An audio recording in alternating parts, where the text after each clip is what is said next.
माया ने समय देखा तो एकदम से उचक कर बैठ गई। अरे बाप रे, 8 बज गए। आपने मुझे जगाया क्यों नहीं? बस यूं ही सोचा सोने देता हूँ, थोड़ी देर और थकावट ख़त्म हो जाएगी और आप बेहतर महसूस करेंगी। आप फ्रेश हो जाइए, मैं कॉफ़ी लेकर आता हूँ। सुनिए, आपके घर वाले गुस्से तो नहीं करेंगे? माया ने सरसरी निगाह गुरु पर डालते हुए कहा। गुरु ने जैसे ही सुनिए शब्द सुना, दिल की धड़कन फिर थम गई। ये तो पूरी बीवी वाली फीलिंग देती है। कैसे रोक पाऊँगा खुद को? उदासी ने घेर लिया। ये शादी तो एक मजबूरी की शादी है, खुद को रोकना ही होगा। फिर संभल कर, नहीं ऐसा कुछ नहीं है, मेरी दादी बहुत समझदार हैं। आप कल रात उनसे मिल चुकी हैं। वह तो अपनी बहू यानी मेरी बीवी का हर दिन इंतज़ार करती थी। उनकी तो मन की मुराद पूरी हो गई है। और दूसरी जो साथ में खड़ी थी, वह मेरी रानी माँ है। उन्होंने ही मुझे माँ की तरह पाल पोस कर बड़ा किया है। और तीसरी प्रतिभा माँ, उनकी जली कटी बातों से परेशान मत होइएगा, वो ऐसी ही हैं। रात भर पार्टियों में व्यस्त रहती हैं, 12 बजे से पहले नहीं उठने वाली। माया को कुछ तसल्ली हुई और वह बाथरूम की तरफ बढ़ गई। फिर रुकी। क्या आप मुझे तौलिया देंगे? जी, अंदर बाथरूम में ही है, वहाँ से ले लीजिएगा। दरवाज़ा बंद कर माया नहाने चली गई। गुरु भी दरवाजे की तरफ बढ़ा ही था कि क्यूटी पाई जाग गई और बाजा बजाना शुरू कर दिया। मम्मा, मेरी मम्मा कहाँ है? मुझे मम्मा के पास जाना है। गुरु ने उसे गोद में उठाया और पुचकारते हुए, मम्मा तो नहा रही हैं, आप पापा से ही काम चला लो। छाया अपनी नीली आँखों को हथेलियों से मरोड़कर हैरानी से गुरु को देखते हुए, आप मेरे पापा हैं? सच में आप मेरे पापा हैं? पहले कहाँ थे आप? मुझे क्यों नहीं मिले? गुरु क्या जवाब दे, फिर कुछ सोचकर, अरे मिला तो था, याद नहीं तुम्हें? मैं तुम्हारे लिए रेस्टोरेंट खोलने गया था। अब मैं आपको छोड़कर नहीं जाऊँगा। खुद में ही उलझ गया था, क्या कहे क्या ना कहे। छाया की समझ में कुछ नहीं आ रहा था। ये ऊटपटांग सा जवाब सुनकर वह चुप हो गई। गुरु छाया को गोद में उठाकर किचन की तरफ बढ़ गया। किचन में रानी माँ, बेटा क्या चाहिए था, मुझे बता देता। रानी माँ, बस 2 कप कड़क कॉफ़ी और गुरु की इस लाडली के लिए दूध। गुरु खुद असमंजस में था। उसे आज तक माया और छाया का रिश्ता समझ में नहीं आया था। क्या उलझन थी, मगर आज वह बहुत खुश था। आगे आगे रानी माँ, पीछे पीछे गुरु कमरे में वापस आ गए। बहू कहाँ है? नहा रही है। कपड़े तो हैं ना उसके पास, या आज बाजार जाकर खरीद लेंगे। फ़िलहाल तो उसे कल वाले से ही काम चलाना पड़ेगा। और मैं समझ गया आप क्यों पूछ रही हैं। आज घर के मंदिर में पूजा करवानी है ना, करवा दीजिए। कपड़ों से क्या होता है, मन साफ होना चाहिए। रानी ने गुरु के सर पर हाथ फेरा और चली गईं।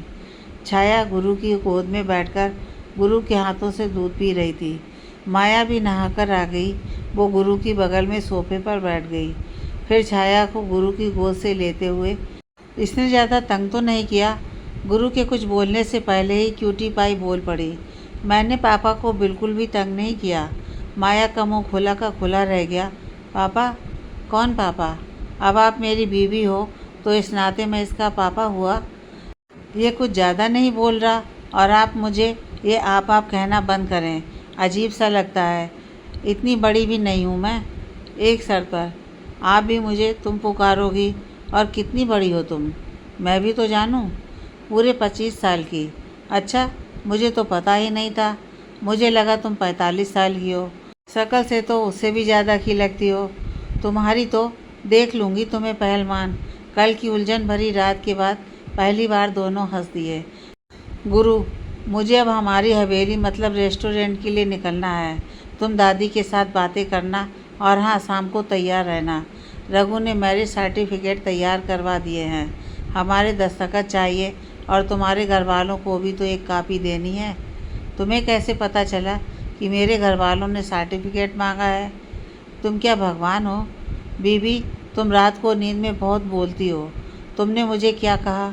बीबी, तुम मुझे बीबी ना कहो। मैं तो कहूँगा हक है मेरा, चाहे कुछ दिनों का ही सही। छाया कभी आंखें इधर घुमाती कभी उधर, दोनों को बस गर्दन घुमा घुमा कर देख रही थी। गुरु ने काफ़ी ख़त्म की और चला गया। माया को समझ में नहीं आ रहा था कि वह कैसे इस कमरे से बाहर निकले, कैसे सबका सामना करे। खुद पर शर्म आ रही थी। अभी इसी उधेड़-बुन में थी कि दादी ने दरवाजे पर दस्तक दी। माया हड़बड़ाकर उठ गई। दादी पास आकर, पुत्र परेशान ना हो, जैसे मैं गुरु की दादी वैसे ही यहाँ से तुम दोनों की भी हूँ। बैठने को नहीं कहोगी? ओह माफ़ करना दादी, गलती हो गई। आप बैठिए। दादी सोफे पर बैठ गईं और माया और छाया को भी साथ में बिठा दिया। मुझे नहीं पता बेटा, तुमने इतनी जल्दी शादी का फैसला कैसे ले लिया? क्या मजबूरी रही होगी तुम्हारी? नहीं जानती तुम्हें कैसा लगेगा इस घर में। फिर भी मैं पूरी कोशिश करूँगी कि तुम्हें प्यार दे सकूँ और तुम्हारी इज्जत का ख्याल रख सकूँ। मेरा गुरु बड़ा भोला है, मन का बहुत साफ है, उसका दिल ना तोड़ना। तेरे लिए तो जान भी दे देगा वो। माया कैसे कहती कि ये रिश्ता झूठ और मजबूरी की बुनियाद पर बना है। कौन किसका दिल तोड़ेगा, किस तरह तोड़ेगा, यह तो वक्त पर छोड़ दिया है। फिर कुछ संभल कर बोली, मैं आपकी बातों का मतलब नहीं समझी दादी। बेटा मैंने तुझे पहचान लिया था, एक बार गुरु ने तेरा जिक्र किया था। चल छोड़ उन बातों को, वो बातें तो होती ही रहेंगी। एक लिफाफा माया को देते हुए, इसमें गुरु के बचपन के कपड़े हैं, मैंने संभाल कर रखे थे। गुड़िया को पहना देना और शाम को बाजार जाकर अपने लिए कपड़े और दूसरा सामान खरीद लेना। मगर दादी, हाँ पूछ बेटा।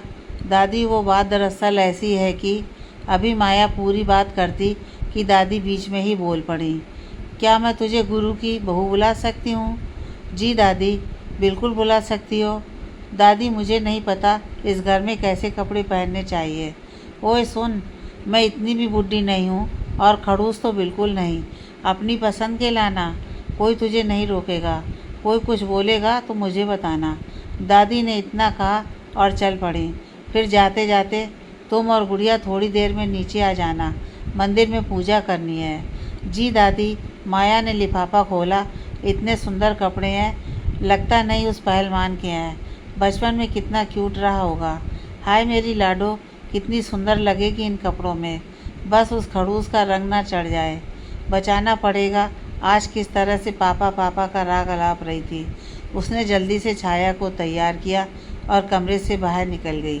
बाहर निकली, परेशान हो गई। जाऊं किधर? इतनी बड़ी हवेली, मुझे तो यह भी याद नहीं मैं इस कमरे में कल रात किस तरफ से आई थी। परेशानी में भूत बन गई थी। अब क्या करूं? छाया हाथ छुड़ाकर एक तरफ भाग गई और गलती से एक इंसान से टकरा गई, मुंह फुलाकर। Sorry uncle. अंकल जी तो उसकी सॉरी पर फिदा हो गए। बेटा आप कौन हैं? यहाँ कैसे? मैं आपको क्यों नहीं जानता? इतने सारे सवाल तो मेरी मम्मा भी नहीं करती मुझसे। आपकी मम्मा? कौन है आपकी मम्मा? माया की तरफ इशारा करके वो रहीं। उधर रेस्टोरेंट में गुरु अपने केबिन में बैठा माया के बारे में ही सोच रहा था। आज वो मेरी है मगर मेरी होकर भी मेरी नहीं है। क्यों? छाया भागते हुए माया के करीब पहुंची। वो इंसान भी माया के करीब पहुंचकर, हेलो बेटा, क्या ये गुड़िया आपकी बेटी है? माया उस अनजान शख्स को देखकर पहले तो घबरा गई, फिर जी अंकल मेरी बेटी है, बहुत क्यूट है। शायद मैं तुम्हें नहीं जानता, पहले कभी नहीं देखा यहाँ। अंकल बात दरअसल ये है कि मैं गुरु।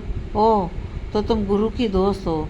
तभी उनका फ़ोन बज पड़ा और वो फ़ोन सुनते हुए दूसरे किनारे निकल गए। रानी माँ तब तक ऊपर आ गई थी और चलो बहू, दादी तुम्हें बुला रही हैं। माया भी सब कुछ भूल रानी माँ के साथ चल दी। ओह तो ये हवेली का ऊपर वाला हिस्सा है। माया सीढ़ियों से नीचे उतरते हुए छाया को रानी माँ ने गोद में उठा रखा था। रानी उन्हें दादी के पास मंदिर में ले गई। दादी छाया को देखकर, अरे मेरा छोटा गुरु आ गया। फिर सबने मिलकर मंदिर में पूजा की। चलते चलते रानी ने कहा, माँ जी बड़े साहब आ गए हैं। कब आया वो? अभी कुछ देर पहले। माया को समझ में नहीं आ रहा था ये बड़े साहब कौन है। वो खामोशी से उनके पीछे चली जा रही थी। सब लोग हॉल में डाइनिंग टेबल पर बैठ गए। दादी, ये रामदीन कहाँ रह गया? उसने खाना खाया कि नहीं? आ जाएगा माँ जी, वो सूबी को लेने गया है। आज वो गांव से वापस आ रही है, रानी ने कहा। माया खामोशी से सब सुन रही थी और कुछ सोच भी रही थी। तभी दादी माया को देखकर, क्या सोच रही हो गुरु की बहू? जी कुछ नहीं दादी, बस वो आपकी बातें समझने की कोशिश कर रही थी। पुत्र, धीरे धीरे सब जान जाएगी। आज तो तेरा पहला ही दिन है इस घर में, तुझे हैरानी हो रही होगी ना मैं और रानी किसके बारे में बात कर रहे हैं। तो सुन, बड़े साहब मतलब गुरु के पिता भरत खत्री, वो घर में आ चुके हैं। ज़्यादातर बिजनेस के सिलसिले में बाहर ही रहते हैं। रामदीन घर का माली और सुबी उसकी पत्नी, वह दोनों इधर ही काम करते हैं। सुबी कुछ दिन पहले अपने गांव गई थी, आज वापस आ रही है। बहुत ही खुश मिजाज लड़की है, तुम्हारे साथ उसकी खूब बनेगी। उम्र यही कोई 22 साल है। और कुछ जानना है? नहीं दादी, आज के लिए काफ़ी है, माया ने संक्षिप्त सा उत्तर दिया। रानी ने टेबल पर खाना लगा दिया। तभी ऊपर से भरत खत्री भी उतरकर नीचे आ गए। दादी के पास आकर, कैसी हो माँ? ठीक हूँ, तू कैसा है? तेरी धर्मपत्नी अभी नहीं उठी होगी, कल रात को काफ़ी लेट आई थी। कोई बात नहीं, मैं भी बस नाश्ता करके थोड़ी देर सोना चाहता हूँ। कुर्सी खींचकर दादी के पास बैठते हुए फिर छाया की तरफ देखकर, क्यूट बेबी तुम क्या खाओगी? छाया थोड़ा घबरा गई। भरत, दादी माँ से, मैंने इन्हें पहले कभी नहीं देखा, क्या ये गुरु की दोस्त है? माया थोड़ा घबरा गई। दादी माया का हाथ थामकर, भरत, यह गुरु की दोस्त नहीं, गुरु की बीवी है। भरत के हाथ से निवाला नीचे गिर गया और वह लगभग चीख कर, क्या कहा माँ? फिर से कहना। दादी शांत स्वर में, गुरु की पत्नी। मगर कब हुआ? कब? किसी ने मुझे बताया क्यों नहीं? और मुझे पता ही नहीं, गुरु ने शादी कर ली। और ये बच्ची, ये गुरु की बेटी है, दादी ने कहा। अब भरत खत्री और ज़्यादा हैरान हो गए। मुझे कुछ समझ में नहीं आ रहा, इस घर में आखिर हो क्या रहा है? दादी, कभी तुमने गुरु को एक बेटे का प्यार तो दिया नहीं, तो अब हैरान क्यों हो रहे हो? कभी उसके दुख को समझा, उसकी तकलीफ़ को समझा? नहीं ना, तो अब हैरानी क्यों? माया को गुरु का दुख तकलीफ़ कुछ समझ में नहीं आ रहा था। वो तो सिर झुकाए उनकी बातों को सुन रही थी और नन्ही छाया कॉर्नफ्लेक्स खाने में व्यस्त। ये गुरु की बीवी है और ये गुरु की बेटी। आइंदा से मुझे कब, क्यों, कहाँ, ये सवाल सुनने को नहीं मिलना चाहिए। दादी ने दो टूक जवाब दे दिया। भरत वहाँ से उठकर जैसे ही चलने को हुआ, माया बोल पड़ी, सॉरी अंकल, इसमें गुरु की कोई गलती नहीं है। मैंने जल्दीबाजी में गुरु को शादी के लिए कहा था। भरत पीछे मुड़कर, नहीं बेटा, मैं इस बात से नाराज़ नहीं हूँ कि गुरु ने शादी कर ली है। मुझे तो खुद पर तरस आ रहा है। माँ ठीक कह रही हैं, मैं ही एक अच्छा पिता नहीं बन पाया। उन्होंने प्यार से माया के सिर पर हाथ फेरा और सीढ़ियाँ चढ़कर ऊपर चले गए। सब लोग नाश्ता करने के बाद बाहर गार्डन में बैठ गए। दादी माया को इधर उधर की बातें बता रही थी और छाया रानी माँ के साथ खेल रही थी। तभी हवेली का गेट खुला। एक 24 साल का लड़का और एक 20-22 साल की लड़की अंदर आई। लड़की दौड़कर दादी के गले लग गई। अरे छोड़ मेरा गला, मार डालेगी क्या? मरे तेरे दुश्मन दादी, तुझे मेरी याद नहीं आई दादी? आई तो बहुत। फिर वो दादी को छोड़कर रानी के गले लग गई। फिर माया की तरफ देखकर, जी मैं सुबी, रामदीन की घरवाली। इसने मुझे सब बता दिया आते आते। आप हमारे गुरु भाई की पत्नी हो। ये हमारी छुटकी, छाया को गुदगुदी करवाते हुए। माया सब समझ गई यह लोग कौन है। तभी माया का फ़ोन बजा, उसके पापा का था। वो उठी और बगीचे के कोने में जाकर, जी पापा। बेटा कहाँ है तू? हम परेशान हो रहे हैं, अनुज तुझे ढूंढने गया है। तुमने अपना फ़ोन बंद क्यों रखा था? पापा मैंने शादी कर ली है। कब और किससे? माया के पापा परेशान हो गए। चिंता ना करें, अच्छे इंसान से की है। आप राम अंकल को बता दीजिएगा और अनुज भाई और नंदिता की शादी जल्दी करवा दीजिएगा। मैं शाम को घर आकर सबूत के तौर पर मैरिज सर्टिफिकेट की फ़ोटो कापी दे जाऊंगी। राम अंकल को दिखा दीजिएगा। इतना कहकर माया ने फ़ोन काट दिया। मनोहर मनसुखानी, माया के पिता, हेलो हेलो ही बोलते रह गए। माया आकर दादी के साथ बैठ गई। उधर हमारी हवेली रेस्टोरेंट में गुरु अपने ही ख्यालों में गुम था कि रानू का फ़ोन आ गया। रानू दूसरी तरफ से, मैंने सुना तूने उस चुड़ैल से शादी कर ली। मेरे सारे अरमानों पर पानी फेर दिया। अब मैं उससे बदला कैसे लूँगा? गुरु यार, तू बदला अभी भी ले सकता है, मगर थोड़ा सोच समझ कर लेना, बीवी है वो मेरी अब। बड़ा आया बीवी वाला। पहले तो यार तुझे मुबारक हो, तेरा इश्क आखिर मुकम्मल हो गया। कहाँ यार, कहाँ मुकम्मल हुआ, अब तो और उलझ गया है। मगर तू सुना, पूर्वी कैसी है? कब दे रहा है खुशखबरी? बस यार, डॉक्टर ने अगले महीने का कहा है। ठीक है, जल्द मिलता हूँ तुझसे। तू पूर्वी का ख्याल रखना। अच्छा, रखता हूँ, बाय। फिर उसने दादी को फ़ोन मिलाया। हाँ पुत्र, बोल। दूसरी तरफ से दादी ने कहा। दादी, माया को कहना तैयार रहे, कोर्ट जाना है, फिर शॉपिंग भी करनी है। दादी हैरानी से, तेरे पास उसका नंबर नहीं है? नहीं दादी। कैसा पति है तू? आज ही उसका नंबर लेना, और आज के बाद खबरदार जो मेरे फ़ोन पर फ़ोन किया तो। बोलती हूँ उसे। कुछ देर बाद वो तीनों कोर्ट पहुँचे। कागजी काम पूरा किया, फिर शॉपिंग मॉल की तरफ हो लिए। रघु भी कोर्ट से सीधा अपने घर निकल गया। शॉपिंग मॉल में माया ने पहले छाया के कपड़े खरीदे, फिर गुरु के साथ अपने लिए कुछ कपड़े देखने लगी। जो गुरु को अच्छे लगते वो माया को नहीं, जो माया को अच्छे लगते वो गुरु को नहीं। तभी छाया बोल पड़ी, पापा, ये बॉयफ्रेंड क्या होता है? गुरु, क्यूटी, ये क्या बोला बेटा आपने? वो टीवी वाले अंकल बोल रहे हैं, बॉयफ्रेंड और गर्लफ्रेंड। छाया मासूमियत से बोली। माया क्या जवाब दे उसके मुंह पर हाथ रखकर। बस कर मेरी माँ, बाकी सवाल घर जाकर पूछना। गुरु उसका हाथ हटाते हुए, खबरदार जो मेरी क्यूटी को डांटा तो। माया, अब ये नया ड्रामा क्या है? गुरु छाया को समझाते हुए, लड़का दोस्त बॉयफ्रेंड, लड़की दोस्त गर्लफ्रेंड। तो पापा, हम आपकी गर्लफ्रेंड बन जाएं? गुरु मुस्कुराकर, बिल्कुल पापा, आज से आपके बॉयफ्रेंड और आप पापा की गर्लफ्रेंड। ओके ठीक है। छाया खुश हो गई। गुरु शॉपिंग की झिकझिक से परेशान हो गया था। तभी उसका फ़ोन बजा। रेस्टोरेंट से था। उसने छाया को गोद में उठाया और फ़ोन सुनने बाहर की तरफ निकल गया। माया को जाते जाते शॉपिंग जल्दी ख़त्म करने का इशारा किया।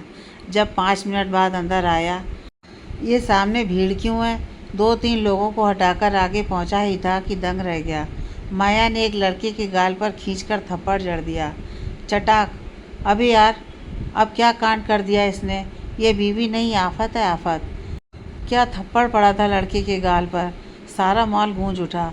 तभी दूसरा लड़का माया की तरफ बढ़ा ही था कि माया ने उसकी कलाई पकड़कर मरोड़ डाली और ज़ोर से चिल्लाई, समझते क्या हो खुद को? लड़की देखी नहीं कि आशिक मिजाजी शुरू हो गई? निकालती हूँ तुम्हारी आशिक मिजाजी का भूत। गुरु ने आगे बढ़कर माया को अपनी ओर खींचा। अब क्या हो गया? क्यों हंगामा मचा रखा है इधर? उसने छाया को, साथ वाली महिला को गोद में थमा दिया। माया आंखों में गुस्सा भरकर, इसकी हिम्मत तो देखो, पीछे से मुझे चिकोटी काट ली। जब मैंने पीछे मुड़कर पूछा तो कहता है, ओए होए पटाखा, चलोगी मेरे साथ क्या? क्या कहा इसने? तुम्हें पटाखा? थप्पड़ खाया। लड़का उठा ही था और माया की तरफ बढ़ा ही था कि गुरु ने उसे पकड़कर 2 घूंसे जड़ दिए। माया गुरु का हाथ झटक कर बोली, दूर हटो तुम, यह मेरा मामला है, बीच में टांग मत अड़ाओ। इनकी तो मैं। तभी मैनेजर भी बोल उठा, सर, हमने मैटर संभालने की कोशिश करी थी तो इन्होंने हमें भी लगा दिया। क्या लगा दिया यार? सर, थप्पड़। मैनेजर गाल संभालते हुए, अरे आफत, रुक जा, बस कर। गुरु बोला, तुम बीच में मत पड़ो वरना तुम्हें भी रख दूंगी एक। छाया गुमसुम भूत बनी नज़ारा देख रही थी और साथ खड़े लोग इस लाइव टेलीकास्ट का लुत्फ उठा रहे थे। तभी उन 2 छिछोरे लड़कों में से एक, ओ हीरो, तू बीच में क्यों पड़ता है? जब ये फुलझड़ी हमसे खुद निपटने को तैयार है तो काहे को? गुरु का पारा कुछ बढ़ गया। उसने लड़के को खींचकर एक थप्पड़ लगाते हुए कहा, क्या बोला तुमने? फुलझड़ी? और सुन, ये इसका अकेले का मैटर नहीं है, समझा तू? लड़का गाल सहलाते हुए, क्यों, तू क्या इसका बॉडीगार्ड है? भाई लगता है इसका? गुरु गुस्से में, भाई होगा तू, और गधे, ये फुलझड़ी मेरी बीवी है, समझा तू? बीवी सुनते ही माया के हाथ और दोनों लड़के भी खामोश हो गए। फिर 2-4 थप्पड़ और खाने के बाद, माफ़ करना बहन, माफ़ करना भाई, गलती हो गई। माया, आइंदा से किसी भी लड़की के साथ बदतमीजी करो तो मेरी शक्ल याद कर लेना। एक लड़का जाते जाते गुरु से, भाई साहब, आप इसे कैसे संभालते हैं? अब हम क्या करें? ये है ही इतनी खूबसूरत। या तो इसे कहो घर में रहे, या घर से बाहर निकले तो बुर्का पहनकर। गुरु, जाता है या लगाऊं एक और? सारा हंगामा ख़त्म होने के बाद गुरु ने बिल चुकाया, सामान गाड़ी में रखवाया, छाया को गोद में लेकर माया का हाथ पकड़ा और गाड़ी की तरफ बढ़ चला। गाड़ी में छाया माया की गोद में सो गई। गुरु गाड़ी चलाते हुए, तुम हो क्या यार? तुम कल क्या थी और आज क्या हो? गुरु, तुम ज़्यादा दिमाग खर्च मत करो मेरे ऊपर, गाड़ी चलाने पर ध्यान दो। ऐसी ही हूँ मैं। माया सीट पर सिर टिकाकर आंखें बंद करके बैठ गई।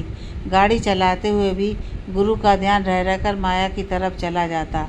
बेशक माया की आंखें बंद थीं, मगर गुरु की नज़रों को अपने चेहरे पर पूरी तरह से महसूस कर रही थी।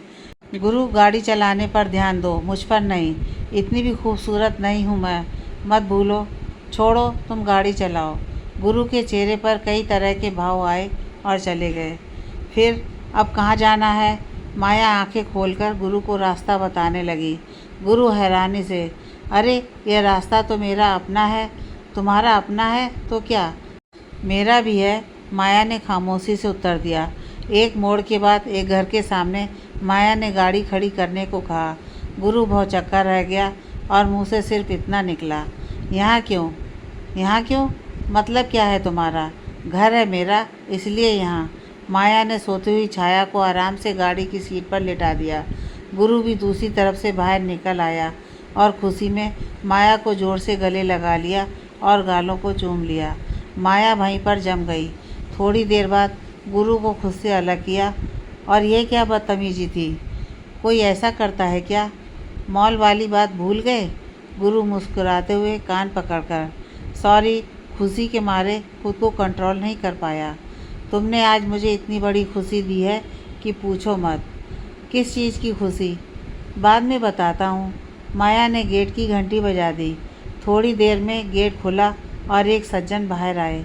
माया, मेरी बेटी, कैसी है तू? मैं कितना परेशान हो गया था। माया उनके गले लगकर, मैं ठीक हूँ पापा, आप लोग कैसे हैं? अंदर नहीं चलोगी बेटा? नहीं पापा, जब तक सब ठीक नहीं हो जाता मैं इस घर में कदम नहीं रखूँगी। पता है ना आपको राम अंकल की शर्त क्या है? माया मैरिज सर्टिफिकेट की एक कॉपी अपने पापा को देते हुए, यह लीजिए, राम अंकल को दे दीजिएगा और जितनी जल्दी हो सके अनुज भैया और नंदिता की शादी करवा दीजिए। बेटा, तुमने जल्दीबाजी में पता नहीं किससे शादी कर ली है। पापा, जिससे भी की है वह बहुत अच्छे इंसान है। गुरु की तरफ इशारा करके। गुरु कुछ दूरी पर पीट करके किसी से फ़ोन पर बात कर रहा था। वह सामने मेरे पति खड़े हैं, गुरुदेव खत्री। माया अपने पापा को वहाँ ले गई और गुरु, सुनो, ये मेरे पापा हैं। गुरु उनके पाँव छूता है। खुश रहो बेटा, मेरे पास अभी तुम्हें कहने के लिए कुछ भी नहीं है। जब हालात ठीक हो जाएंगे तो। वह कहते कहते रुक गए। गुरु, कोई बात नहीं अंकल, जैसा ऊपर वाला चाहता है वैसा ही होता है। आप माया की बिल्कुल चिंता न करें। माया और छाया मेरी जिम्मेदारी हैं। थोड़ी बहुत बातचीत के बाद गुरु और माया वापस हवेली के लिए चल पड़ते हैं। उधर हवेली में भरत खत्री और प्रतिभा दोनों के बीच गुरु की शादी को लेकर भयानक जंग छिड़ी हुई है। दोनों आपस में बहस कर रहे हैं। प्रतिभा, देख ली अपने लाडले की करतूत, ले आया किसी ऐरी गैरी को उठाकर, पता नहीं किस जन्म का बदला ले रहा है। भरत खत्री किसी जन्म का बदला नहीं ले रहा है। जो तुम कहती हो वही करता है, सब तुम्हें दे देता है, सिर्फ इसलिए कि वह तुम्हें माँ मानता है। मगर तुम, मैं कितना बदनसीब बाप हूँ, तुम नहीं समझोगी। वैसे मुझे आराम करने दो, 2 दिन बाद मुझे फिर से बिजनेस टूर के लिए निकलना है। माया गाड़ी में गुरु से, तुमने मुझे गले क्यों लगाया? मेरे गाल को, बोलते बोलते रुक गई। क्या किया मैंने तुम्हारे गाल को बीबी? मुंह बंद रखो अपना। तुमने मुझे गले क्यों लगाया? यहाँ नहीं, घर चलो, एक बार फिर तुम्हें ज़ोर से गले लगाऊंगा और तुम्हारे होठों को। एक शब्द भी आगे बोला ना तो तुम्हारा गाल होगा और मेरा हाथ। छाया उठ चुकी थी। मेरे बॉयफ्रेंड को कुछ नहीं बोलना। वहाँ मेरी क्यूटी पाई, तुम हो मेरी बेटी और ये आफत मेरी बीवी हो ही नहीं सकती। अब तुम्हें अच्छा लगे या बुरा, गुरु, बीवी तो मैं तुम्हारी ही हूँ। गुरु शर्माकर, क्या कहा तुमने? आखिर मान ही लिया, कि तुम मेरी बीवी हो। अब तो मैं पति वाले सारे हक लेकर रहूँगा। खबरदार जो एक शब्द भी मुँह से निकाला तो तुम्हारी। तो यूं ही लड़ते झगड़ते दोनों घर पहुंच गए। गुरु की अपने पापा से मुलाकात हुई। रात को खाना खाते समय गुरु ने अपनी दादी के कान में कुछ कहा। दादी खुशी से चिल्ला उठी, तू सच कह रहा है गुरु? धीरे से, हाँ दादी बिल्कुल, खुद वहाँ होकर आया हूँ। शुक्र है भगवान का, दादी मुस्कुराई। रात को कमरे में छाया को सुलाने के बाद माया गुरु के सामने खड़ी हो गई। क्या बात है बीबी, इरादे कुछ नेक नहीं लग रहे। छाया के लिए भाई या बहन लाने का मूड तो नहीं बन रहा। बकवास बंद करो अपनी। मैं तुम्हें झेल रही हूँ, इसका मतलब ये थोड़ी ना है कि तुम्हारे जो दिल में आए बोलो। ओ बीबी, झेल तुम नहीं, मैं तुम्हें रहा हूँ। अभी एक दिन हुआ नहीं, तुम तो सीधा झेलने वाली बात पर पहुँच गई। तुम मुझे यह बताओ, तुमने मुझे गले क्यों लगाया और मुझे चूमा क्यों? मुझे अभी जवाब चाहिए। तुम्हें पता होना चाहिए मुझे ये सब पसंद नहीं है। कहते कहते माया की आंखें भीग गईं। जख्म फिर ताज़ा हो उठा। गुरु मौके की नज़ाकत को समझते हुए, सॉरी यार, फिर उसे सोफे पर बिठाकर, मुझे पता नहीं था तुम मेरे गले लगाने पर इतना बुरा महसूस करोगी। आइंदा से ध्यान रखूँगा। हाँ, माया ने बस इतना कहा। सुनना चाहोगी मैंने वैसा क्यों किया? वो तो बस खुशी के मारे हो गया। माया आंसू पोंछते हुए, कैसी खुशी? वो बात दरअसल यह है कि जो अब तुम्हारा घर है वो हमारी पुरानी हवेली है। मेरी माँ ने आखिरी सांस ली थी वहाँ। मुझे जब पता चला कि पापा ने छोटी माँ के कहने पर उसे बेच दिया, मैं टूट गया था। मगर आज जब पाया कि उसे तुम लोगों ने ख़रीदा है, दिल को तसल्ली हुई। मेरी माँ की यादें अपनों के पास सुरक्षित हैं। कहते कहते गुरु उदास हो गया। माया माहौल को थोड़ा हल्का करते हुए, पहलवान अब तो खुश रहो, उदासी छोड़ दो। गुरु, बीबी तुम मुझे पहलवान न कहा करो। फिर क्या कहूँ, गेंडा? नहीं, जब तुम मुझे गुरु कहती हो तो सुकून मिलता है। बस गुरु कहा करो। माया, तो गुरु अब सो जाएं? बिल्कुल। माया को इस घर में आए 1 हफ्ता हो गया, उसे पता ही नहीं चला।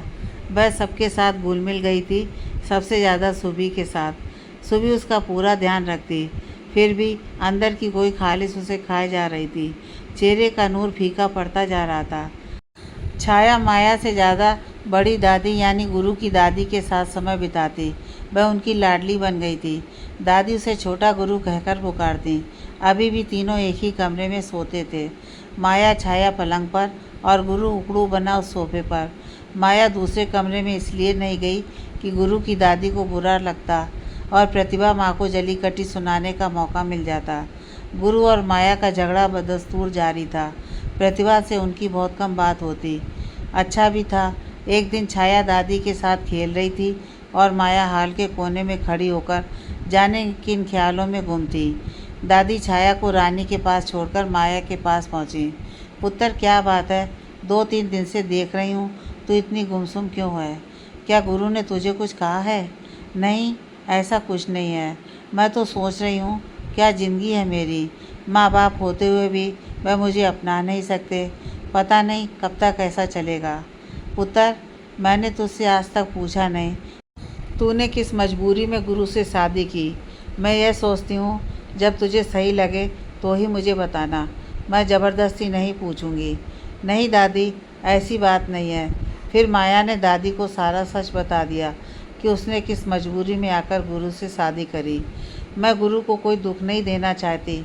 आपका पोता बहुत अच्छा इंसान है, जितना मैं उसे समझ पाई हूँ, मगर मैं उसके काबिल नहीं हूँ। सब सही होते ही मैं यहाँ से चली जाऊँगी। ना पुत्र, ऐसा मत बोल।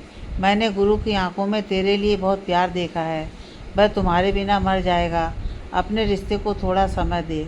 कभी कभी मजबूरी के रिश्ते सबसे ज़्यादा मजबूत हो जाते हैं। माया ने बस इतना कहा, जी दादी, और फिर खामोश हो गई। दादी ने माया को कुरेदना ठीक नहीं समझा और वह छाया के पास चली गई।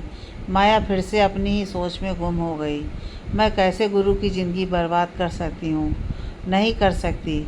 जब उसे मेरे बारे में पता चलेगा तो वह मुझसे सिर्फ नफ़रत करेगा, जैसे सब लोग करते हैं। मेरी माँ भी। आंसू आंखों तक आते आते रुक गए। पता नहीं कितना वक्त लगेगा मेरे मन से नफ़रत जाते जाते। उधर दादी ने भी ठान लिया, ऐसे कैसे जाने दूँ तुझे गुरु की ज़िंदगी से।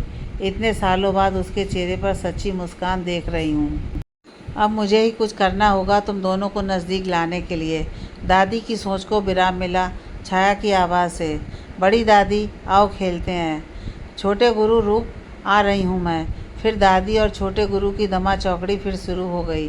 शाम को जब गुरु घर पहुँचा, छाया दौड़ते हुए, बॉयफ्रेंड मेरी चॉकलेट। गुरु से गोद में उठाकर, मेरे बच्चे। छाया चॉकलेट लेकर भाग गई। कैसे भूल सकता हूँ। दादी, पुत्र कॉफ़ी पिएगा या चाय? दादी, बीबी कहाँ है? कहीं नहीं भागी, यहीं है। पहले बता, कॉफ़ी पिएगा या चाय? गुरु को रोज़ सुबह जाने से पहले और शाम को आते ही माया का चेहरा देखने की आदत हो गई थी। इस वक्त माया को वहाँ ना पाकर वो बेचैन हो उठा। तभी माया कॉफ़ी के 3 मग लेकर गुरु के सामने खड़ी हो गई। गुरु थोड़ा गुस्से में, बीबी तुम्हें पता है ना कि मुझे तुम्हें। फिर कहते कहते रुक गया। इसे कैसे पता होगा? माया, गुरु कॉफ़ी पियो, आज बीवी के हाथ की है। मैं अंदर किचन में थी और सब सुन रही थी। गुरु, दादी और माया कॉफ़ी पीने बैठ गए। दादी, छोटी माँ कहाँ गई? 4 दिन हो गए, दिख नहीं रही।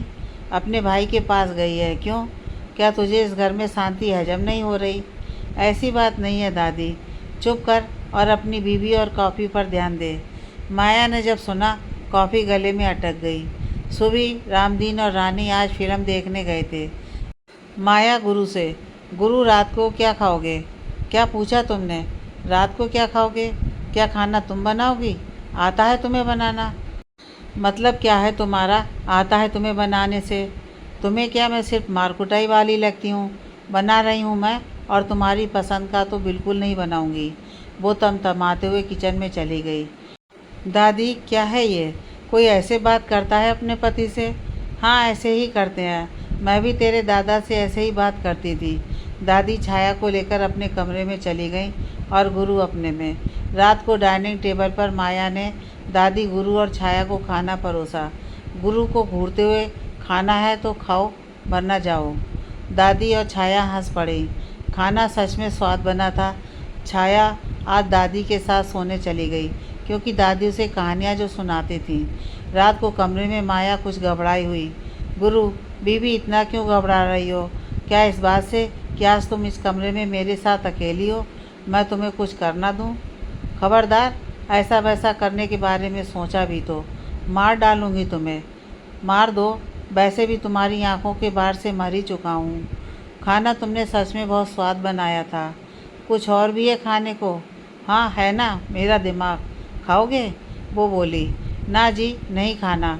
खाना तो कुछ और चाहता हूँ, अगर तुम्हारी इजाज़त हो तो। माया सुनकर घबरा गई और रजाई में दुबक गई। मुँह भी छुपा लिया।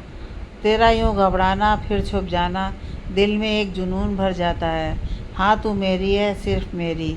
पलकों पर एक सुकून ठहर जाता है। आगे की कहानी नेक्स्ट पार्ट में।